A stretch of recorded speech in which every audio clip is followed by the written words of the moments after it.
Hello friends, welcome back to our channel. తమిళనాడులో సుబ్రహ్మణ్యేశ్వర స్వామిని ప్రజలు ఎంతో ఆరాధిస్తారు. శివపార్వతుల తనయుడు సుబ్రహ్మణ్య స్వామి కార్తికేయుడు మురుగన్గా పూజలను అందుకుంటున్నాడు. ఇక్కడ అనేక ప్రసిద్ధి చెందిన పురాతన ఆలయాలున్నాయి. అటువంటి ఆలయాల్లో ఒకటి తిరుచెందూర్ సుబ్రహ్మణ్య స్వామి ఆలయం.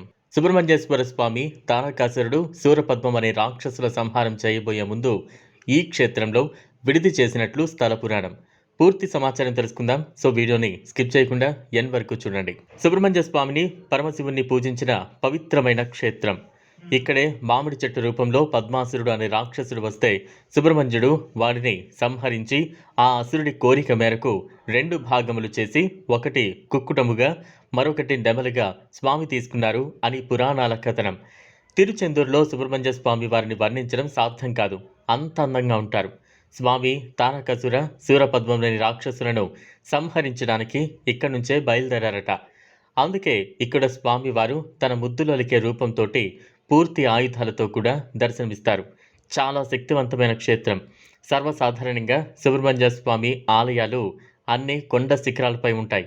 కానీ ఈ తిరుచెందూరులో ఒక్కచోటే స్వామి సముద్ర తీరం నందు కొండ మీద కొలువై ఉన్నారు. స్వామివారికి చేసే విభూతి అభిషేకం ఎంత అద్భుతంగానూ ఉంటుంది.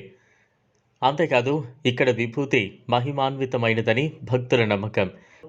ఈ ఆలయం గురించి స్కాంద పురాణంలో చెప్పబడినది. ఈ క్షేత్రంలోనే ఒక గొప్ప విచిత్రం జరిగింది. ఒకసారి జగద్గురువులు శ్రీ ఆది శంకరాచార్యులు వారు సుబ్రహ్మణ్య స్వామి దర్శనం కోసమై తిరుచెందూరు వెళ్లారు. అక్కడ ఆయన ఇంకా సుబ్రహ్మణ్య దర్శనం చేయలేదు. ఆలయం వెలుపల కూర్చుని ఉన్నారు.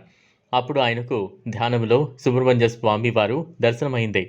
వెంటనే శంకరులు సుబ్రహ్మణ్య స్వామి భుజంగం చేశారు. ఈ భుజంగ స్తోత్రం ద్వారా మనల్ని, మన వంశాలని పట్టి పీడించే కొన్ని దోషాలు, నాగదోషం లేదా కాలసర్ప దోషాన్ని తొలగిస్తుంది. వంశంలో ఉన్న దోషాలతో సంతానం కలగకపోవడం, కుష్ఠరోగం మొదలైనవి వాటితో ఇబ్బందులు పడేవారు ఈ క్షేత్ర దర్శనంతో దోష విముక్తి అవుతారు.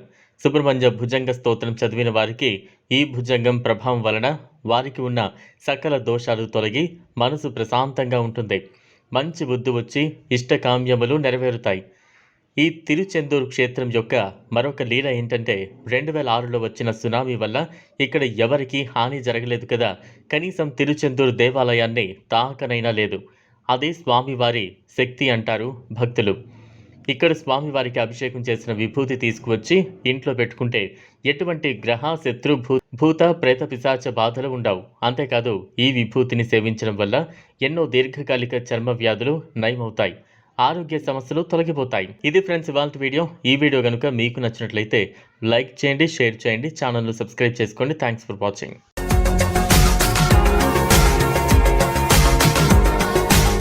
మరిన్ని అప్డేట్స్ కోసం మా ఛానల్ని సబ్స్క్రైబ్ చేయండి.